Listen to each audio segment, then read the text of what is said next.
Hej, vi hedder Anna Karoline, og vi går i 2B, og vi vil gerne fortælle noget om biologi, og der vil vi gerne komme ind på den genetiske arv, hvor vi tager udgangspunkt i de her vedlagte bilag og eventuelt relevant eksperimentelt arbejde, som vi har arbejdet med i undervisningen. Til at starte vil vi gerne fortælle lidt om mennesket. Et menneske har 46 kromosomer, og det har i alt 23 kromosompar. 2 kromosomer danner altså et kromosompar, og derfor har det 23. En mand har 22 homolog kromosompar plus et heterolog kromosompar, som består af et X og et Y. En kvinde har 23 homolog kromosompar, og det har kønskromosomerne X og X, altså 2 X'er. Hvis en mand og en kvinde får et barn, vil afkommet arve 22 kromosomer, både fra mor og fra far.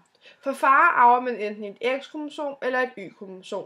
For moren kan man kun arve et X-kromosom, idet moren kun har X'er. Hvis moren afgiver et X, og faren afgiver et Y, vil man få en dreng.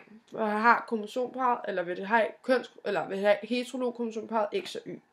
Hvis man får en kvinde, eller hvis man får et barn, som er en pige, vil faren have afgivet et X, og moren vil have afgivet et X, og derfor får man en pige.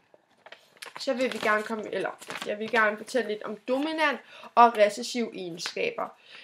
Dominant egenskaber er det gen, som dominerer over det recessive. For eksempel brun øjenfarve er dominerende. Et recessivt egenskab er dem, som viger fra de dominante egenskaber, for eksempel blå øjenfarve. Det dominante egenskab skal man kun have et gen af, hvorimod det recessive egenskab skal man have 2 gener af. Man skal altså både have et fra moren og et fra faren, altså et fra hver af sine forældre. Genotypen. Genotypen er sammensætning af gener, et menneske har med hensyn til én egenskab. Vi kan fx tage udgangspunkt i den her lille tegning hernede, hvor vi har en genotype for et menneske med genotypen stor B, lille b, stor B for brun øjenfarve og lille b for blå øjenfarve. Hun har altså et gen for hver. Genotypen vil så være stor B, lille b, mens fenotypen vil være det faktiske udtryk af generne, og det vil være brun øjenfarve, da den brune farve dominerer over den blå. Ja. Og så vil vi gerne fortælle lidt om homozygot og heterozygot. Homozygot er, når allele gener er ens. Altså, allele gener er genpar, som koder for samme egenskab, eller for samme egenskab. For eksempel 2 store B'er, de koder for brune øjne, og 2 små B'er koder for blå øjne. Det vil sige, hvis man har 2 store B'er, vil man få brune øjne, og i den anden, hvis man har 2 små B'er, vil man få blå øjne. Så har vi derimod i forhold til homozygot, har vi noget, der hedder heterozygot. Det er, når de allele gener er forskellige. For eksempel for store B og lille b. De koder for forskellige øjenfarver. Store B for brun og lille b for blå. Men brun her vil dominere, da det er den, der er dominant, og derfor vil man få en brun øjenfarve, selvom at man har stort B og lille b kodet sammen. Så har vi nogle stamtavler. Og her i den første stamtavle ser vi en autosomal dominant sygdom. Autosomal ser vi ved, at der er lige stor chance for, at den rammer kvinder eller mænd. Og dominant ser vi ved, at den er i alle generationerne. Den kan altså ikke hoppe en generation over, for der findes ikke bærere af sygdom. Derfor vil vi her se en far, som har store B, lille b, store B for et sygt gen, og et lille b for et rask gen. Men han bliver syg i det, han bare har et sygt gen, fordi den er dominerende. Moren har derimod 2 små B'er, og det vil sige, at hun er rask. Deres afkom kan derved både blive rask og syge. Og det ser vi hernede, hvor de har fået en syg mand, der har sig, eller en syg dreng, hvor de har arvet stort B for faren og et lille B for moren, og derfor er blevet syg. Resten af de raske har arvet 2 små B'er. Det her kunne være en stamtavle, eventuelt for sygdommen Huntingtons sygdom, som er autosomal dominant. Den anden stamtavle hernede ser vi en recessiv sygdom, fordi den kan oppe en hel generation over. Og recessiv sygdom vil sige, at der kan mulige bærere af sygdommen, som kan bære den videre uden selv at være syge til næste generation. Heroppe har vi så en far igen, der er syg. Så det vil sige, at han skal have 2 syge gener for at blive syg. Han har så derfor fået 2 store B'er. Moren har 2 små B'er. Så de vil få rask her. De vil få alle de her vil blive bærere af sygdommen. Og derved muligt kunne give den videre til deres næste generation, hvilket sker herover, hvor både moren og faren er bærer af sygdommen, og giver den videre, og derved får et sygt barn. Den her stamtavle kunne eventuelt være for sygdommen cystisk fibrose, fordi den også er recessiv. Og ovenikøbet er den her også autosomatisk, fordi at der er lige stor chance for, om det er mænd eller kvinder, der får.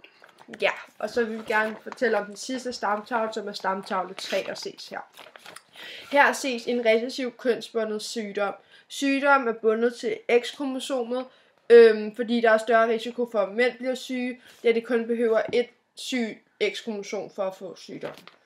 For kvinder er risikoen ikke lige så stor, da de skal have 2 syge X-kromosomer for at blive syg.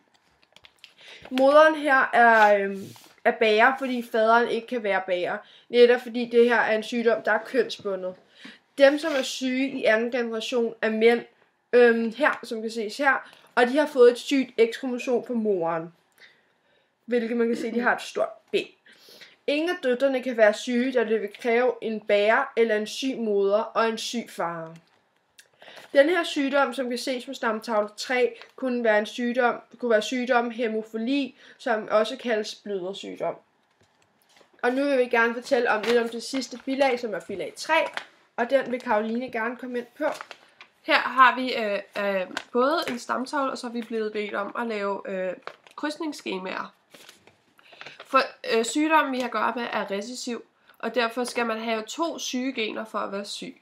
Og det kommer til syne ved, at en syg, det er, altså et sygt gen, det står store B, ligesom på de andre skemaer, og et rask gen vil være lille b. Vi har taget udgangspunkt med krydsningsskemaerne i de 2 forældrepar heroppe. Det ene her, og det andet herover. Det første forældrepar, det er her. Der har vi en syg far, så derfor vil hans genotype være store B, for at han kunne være syg. Og for moren vil det så kunne være lille b, for at hun er rask. Men i realiteten vil vi også kunne lave på det her krydsningsskema, være at hun er bærer af sygdommen, og derfor hedder store B, lille b. Det kommer vi ind på. Vi starter heroppe. Har vi genotyperne for deres afkom, altså de mulige genotyper, der kan komme.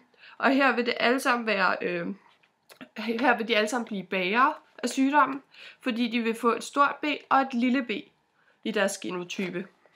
Hernede derimod, hvis moren hun også er bærer af sygdom, og faren stadigvæk er syg her, så vil de kunne få genotypen stor B, som vil gøre den syge, og i stor B herover, eller bærer i begge 2 hernede. Så der vil være 50% chance for hver.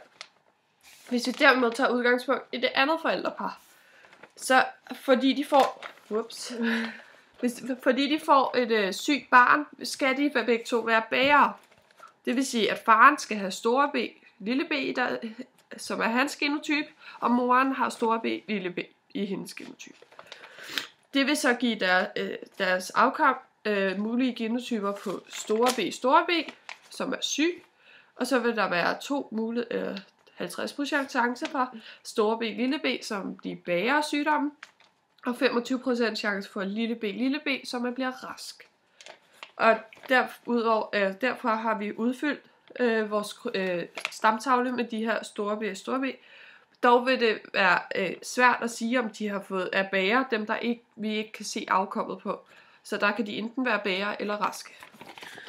Og det var alt, vi havde om den genetiske arv. Vi håber, I nåede det. Med venlig hilsen, Anna og Caroline.